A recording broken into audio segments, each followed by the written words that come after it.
very long story short, we've scaled rapidly in the space. So we actually work directly with teachers on our nonprofit side during the school day, right? So you're an 8th grader in Los Angeles.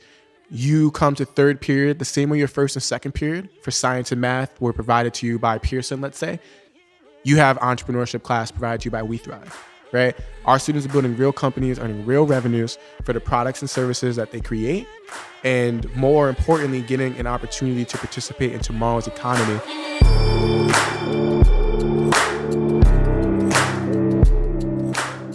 Damn givers from all over the world, welcome to Let's Give a Damn. My name is Nick Lapara, and each week, as always on this show, I bring you stories of amazing damn givers from all walks of life, from all over the world, so that you'll be inspired to give more damns than ever before.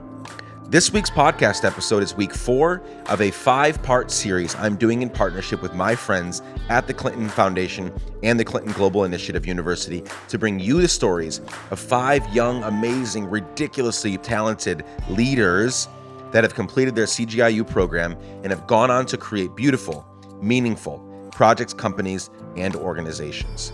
They've been amazing so far, and I can't wait to introduce you to today's guest. But before that, I've begun each one of these episodes in this series with a short conversation I had with Chelsea Clinton in the middle of a gym while I was at CGIU 2018, as she gives her vision for CGIU and explains a little bit about who these young people are. So, before I introduce today's guest to you, here's friend of the podcast and fellow damn giver, Chelsea Clinton. Welcome back. Thanks for being a return guest, albeit very briefly, to the podcast. Thank you, Nick, so much for having me. I'm thrilled to be back. Yeah, thanks. Okay, so for those listening on the podcast, what is CGIU and what particularly is happening this week at CGIU 2018? So CGIU, this is our 11th CGIU, and it's the Clinton Initiative University, and we kind of bring together young change makers from around the world. So this weekend, we have more than 1,100 students from more than 100 countries, representing more than 300 colleges and universities. And while the majority are undergrads, we also have quite a few graduate students. Even here from the University of Chicago, we have students from the college, from the School of Public Health, from the medical school, the law school. And what kind of unifies all the students is that every student comes individually or often even more commonly collectively with 2 or 3 others, with a commitment, with a real action plan, or kind of in more corporate language, like a business plan for how they're going to scale what they're already doing or how they're going to start something that they want to do, whether that is getting rid of food waste on their college campus, or figuring out how to get healthcare to every homeless person in Florida, or how to ensure that every kind of young kid in elementary and middle school here on the south side of Chicago ultimately has access to kind of public speaking and debate skills coaching. So just anything that kind of you could think of as a challenge that you might have seen like in your own school or community experience, someone at CGIU this year, maybe in years past, is trying to tackle in a new and innovative way in their own lives. Yeah, that's beautiful. And how many years? So this is our 11th year. So what is the effect, the aftermath? You went into a little bit of it, but if you could quantify or put metrics to it, what is the aftermath of this amazing event once they get released out into the world, as it were? World. Yeah. Well, one effect is that we have this incredibly robust alumni network that is more than 10,000 strong, like after this weekend. And we try to help facilitate alums to stay not only kind of in touch with people that they met this weekend, but also to connect with previous CGIU alums, because oftentimes they can not only kind of learn from each other's experiences, how do you scale, how do you start to manage a team once kind of you're the entrepreneur who can't do it alone. So things like that is also like some of the younger CGIU students helping some of the older, although I'm still older than all of them, so that kind of feels strange to say, but like some of the ones from more years past to think like, how do you use social media? So it's a really amazing like catalytic and collaborative network across the alums from kind of different generations of CGIU classes. And more than half of the students continue to send us their progress reports, which is really exciting. So to your point about kind of quantification. We have a real sense of, now the thousands of commitments that have been made, the impact that they're having. And, some students have really focused on, like, I want to help, like, every girl who went to my high school to figure out how to navigate applying for scholarships in the way that I was really thankfully successfully able to do. And so you have some people who say, like, I've now helped like 30 girls in my school. And then you have, other people who have helped, weed out like literally hundreds of thousands of like fake drugs in West Africa. Right. Yeah. So you have different scales of impact, but it's all profoundly important because it's every commitment is helping affect like real people's lives in very real and tangible ways. Yeah, and then I was just talking with Christine Schindler, and she was saying how that she's been here for, coming back for many, many years, and now she she's was on first stage. Here in 2012. Right, yeah, so now she's talking on stage, and she's seeing people that she's mentored, and so you have that kind of like, they're growing up together, and they're now leading each other. So that's got to be really, really very meaningful. cool. So how can Let's Give a Damn listeners, they're going to be listening to 5 weeks of interviews from this event, how can they support these young people? So I think if they're really inspired by the individual young people, I hope that they'll support them directly. Yeah. Right. And because, Christine is a great example. I mean, she has both the work that she started at CGIU to help, initially when she was at Duke, kind of middle school girls kind of from the communities I'm sure she talked about, like get involved in engineering projects so they understood like engineering was about like making things and making things better and wasn't kind of this scary thing. Yep. And now she's scaled that to multiple chapters at multiple colleges and universities around the country. Like if you're really inspired by that, like reach out to her and I'm sure she can help you like give time or expertise, or if you are able and interested, like financial support to help start a chapter in a school that may not have one, or help expand a chapter if there's a school that you care about kind of nearby. So I think there are really tangible ways to be involved. And if you're interested in kind of CGIU broadly, like we're always looking for mentors and new partners. I mean, we're thrilled to have kind of for the first time this year IBM here to really help provide like some of their like best like tech leads who are literally here spending time with students who have like more tech-based projects. These students now have access to like 3 days worth of these IBM. That's incredible. Like technologists who are telling them like, this is really feasible. This is maybe not feasible. Here's a better way to think about it. So if you have like energy and expertise and you're willing to spend a weekend with us, like get in touch and we'll invite you next year. Awesome. Well, you're awesome. Thanks for all the work that you do, and thanks for Nick. joining me again on the podcast. Thanks for coming.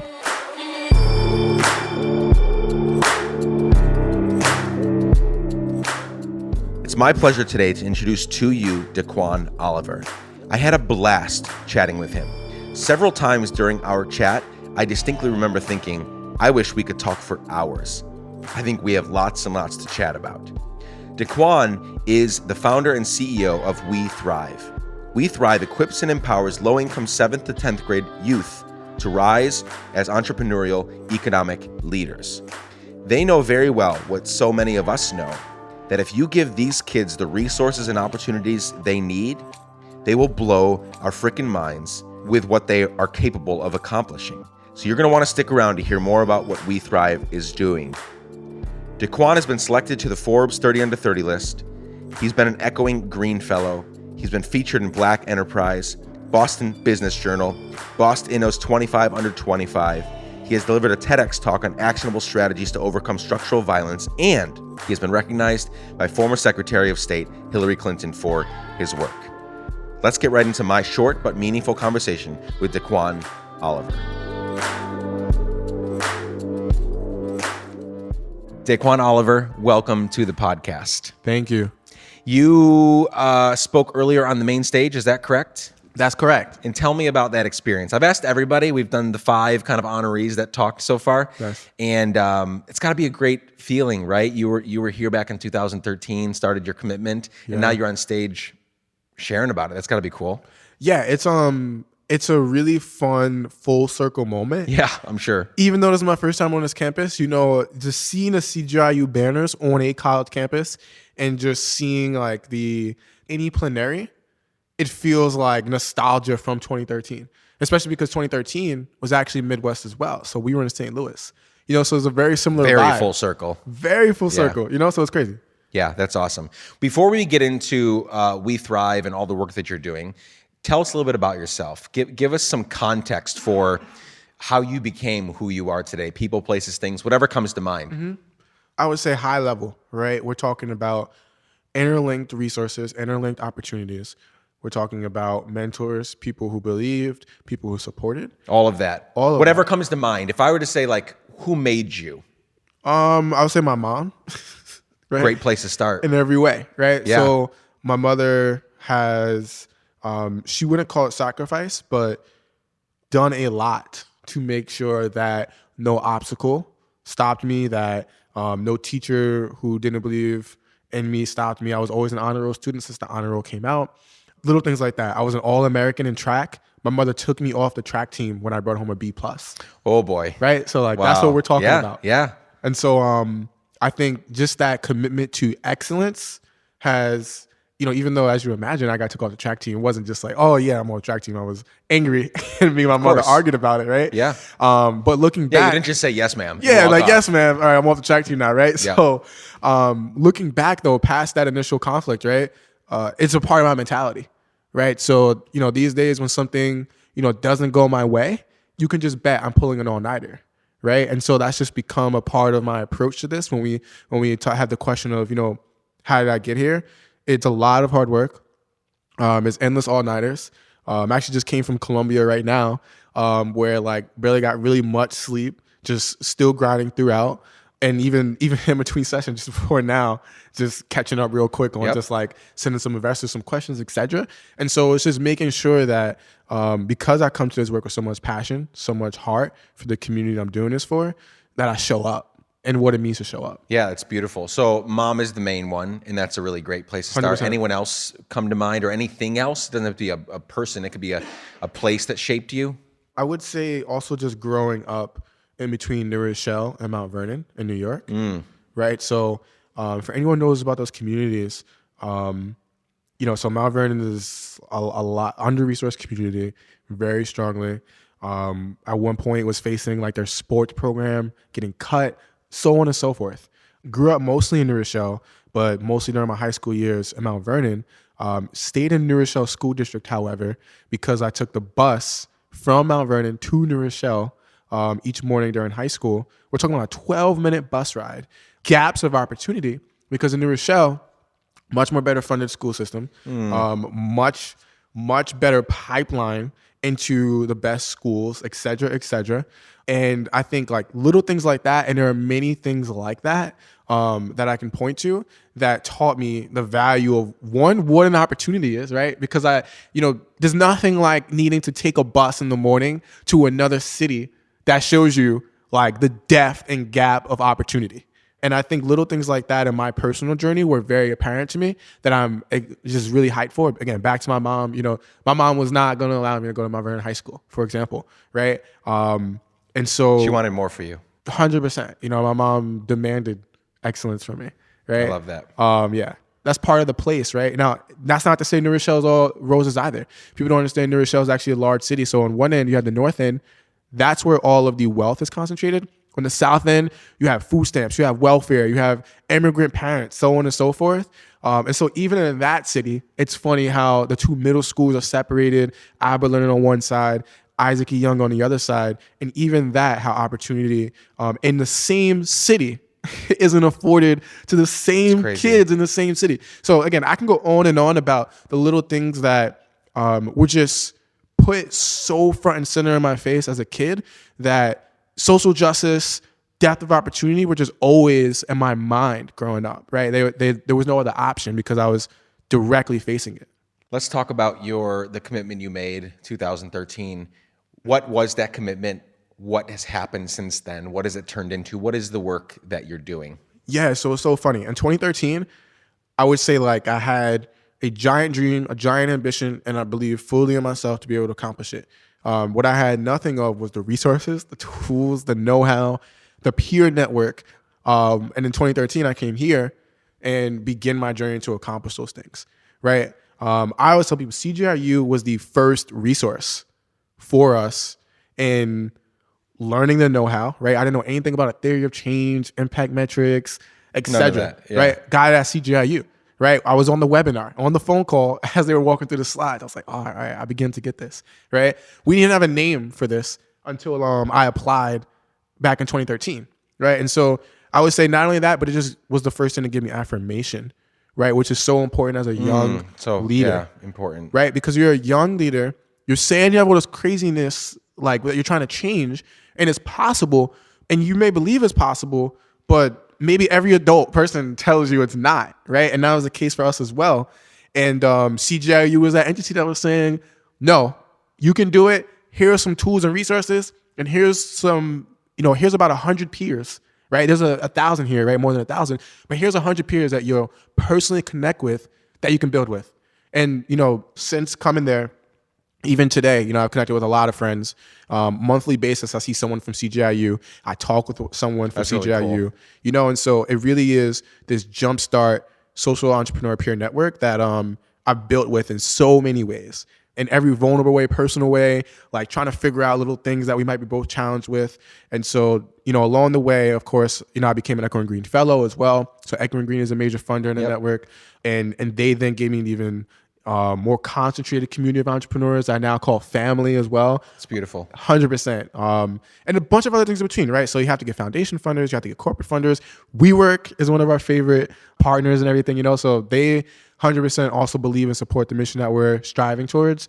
We just recently got Forbes 30 under 30 last year. And so little things like that, start snowballing, but really people don't realize, it was back in junior year when I first had to create an application, think about things you never even thought about before, learn things, and then those things start snowballing from that moment. And that first snowball, when we talk about learning capacity building and building excellence in the social entrepreneurship space, really they start for me personally at CGIU, right?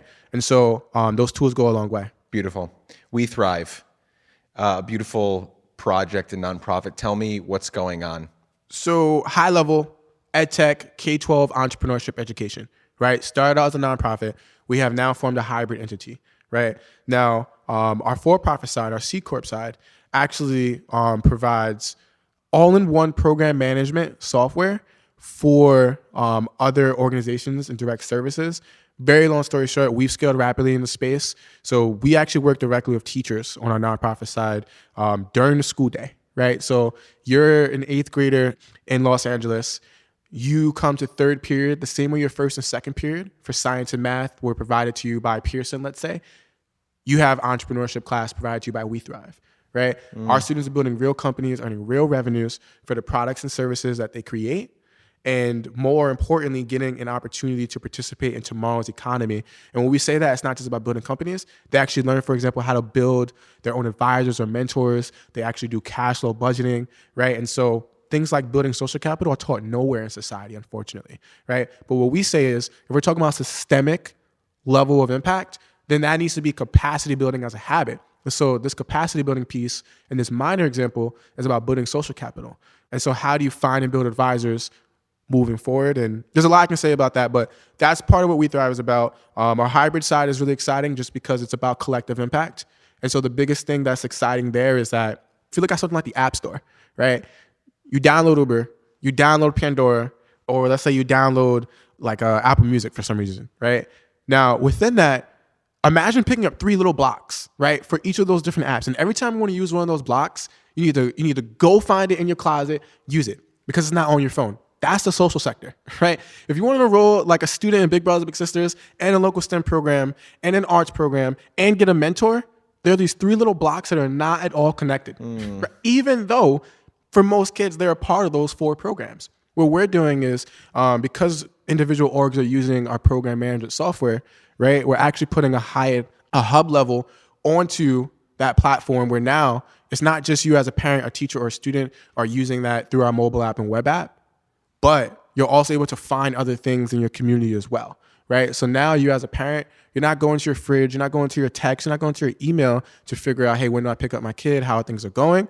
But it's all in one place. And in that way, we're doing a lot of cool stuff around, well, how do you actually double up impact from these organizations, the data that we're getting? It's a little complicated where we just launched and there's some exciting things, but language is even still working around there because we're still getting newfound insight from our orgs, from our parents around the value that they see. And so that's the most exciting thing, is that we're really productizing collective impact in that way, putting everything in one place and then immediately getting into it. Does that make sense? Makes total sense. I mean, it's amazing and it's a big idea. Put some numbers to it. Put some metrics to it. Like, what effect are you all having? Like, where are you working? Like, what's that all about right now? So our hybrid side is just launching, right? So that's private beta. Yep. Our entrepreneurship side, we have now worked with over 2,500 youth participants throughout 12 major cities. We worked with over 50 schools. We're during the school day, right? So again, back to systemic impact. Yeah. We're not after school, though I do think systemic impact can happen after school. We just found that it wasn't the right place for us. We not only work with schools, but we also work with community-based organizations, which is important to make sure that you as a student, maybe you can't take it in your school, you can still take it in your community, and really being where you are. Over the past 3 years since we've been operating, we've shown that our students are not only progressing on research-backed indicators of long-term success, right? So things like, how do students perform with things like grit, perseverance, self-agency? There's a lot of in-the-weeds tools that we use, things like the general self-efficacy scale, et cetera. Without going too deep into those tools, the thing that matters is that those tools have existed for decades and research back to show that students who achieve high standard scores on these tools are significantly more likely to break the cycle of poverty. More than 90% of our students excel on that, whereas none of them pass when they enter our program, right? And so that's the importance, is that what we say is grades are important 100%. We show improvement there too. What we really get excited about is saying, listen, in the United States, grades for under-resourced communities are far from everything that they need. In fact, research shows that it's really the things like self-agency, perseverance, et cetera, that are the larger predictors of long-term success. And those are the things our students are exceeding on. We've had students finish program, go on to deliver TED Talks. We've had more than 80% of students after graduating We Thrive, they start up their own company or continue running it. Right. And those are measures to say this student hasn't just ran through this program and been forced to run a company. They've been able to adopt the skills. They're running it by themselves, and they're continuing to build with their peers. Right. And so those are the things that we get excited about, is that our data is showing that not only are students doing well during program, but when they leave, they're continuing to drive impact wherever they go with whomever they're with. Right. And that's what we believe, we really need to focus on. So there's a lot to say about that. Hell yeah. I love that. I love that. A little more general, based on your experience and your leadership and all the things you've gone through. For those listening, Let's Give a Damn family, I call them. Yeah. They are already giving a damn or want to give a damn. They're people that want to change the world. They want to change their world. What's one or two pieces of advice, just very general, to use the language of CGI, turning ideas into action, to use my language, giving a damn. Just some general advice based on what you've learned to make that happen. Yeah, so I love to give a damn as well. And so within that, I would say, advice generally, I personally always strive to stay away from, to be honest with you, right? So for me, I love to dig into specifics. And we're talking about specifics. I think one of the things that jump out to me is I have a very unique path, but so does every single person, right? And so there's things that are important, things like work hard, right? Like as I mentioned, I'm pulling all nighters all the time, right? That is my path. I know plenty of other successful people that they will never pull an all nighter, but they're crushing it, right? That's one of the biggest things that I always say is listening to podcasts like these, reading other books, et cetera, other resources, really take it like a piecemeal and build your own menu kind of thing.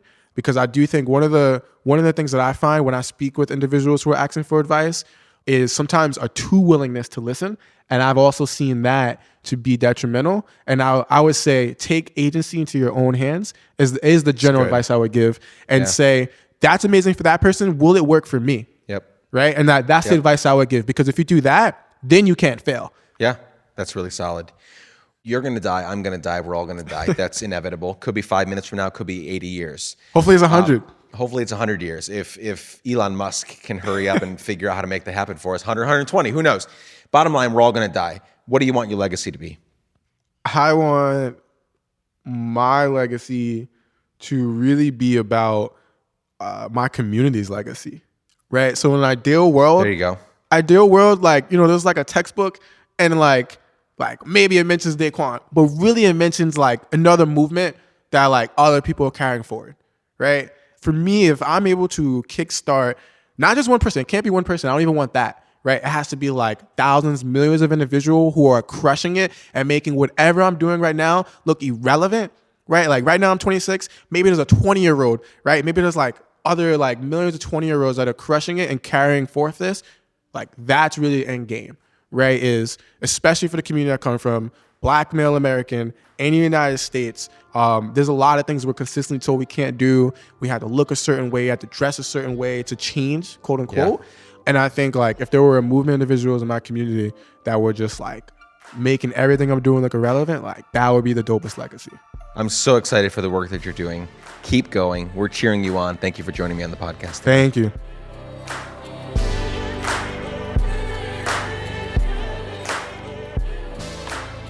Friends, it was so much fun to chat with Daquan. I hope you're encouraged by his vision for his life and legacy. I hope you learned something. I know I did. To find more information and all web and social media links for this podcast conversation and all the others, go to podcast.letsgiveadamn.com. I sincerely thank you for the ways you continue to support this show. You're helping us keep the lights on week after week, month after month. So keep up the good work. Tell a friend, leave a 5-star rating and review. You can also give $1 or $5 at patreon.com/letsgiveadamn. This podcast episode was edited and produced by the incredible Chad Snavely. The music is by our brilliant artist and friend, Propaganda. Thank you so much for joining me. Can't wait to spend more time with you next week for the 5th and final podcast conversation in our Clinton Global Initiative series. I love you all. Peace.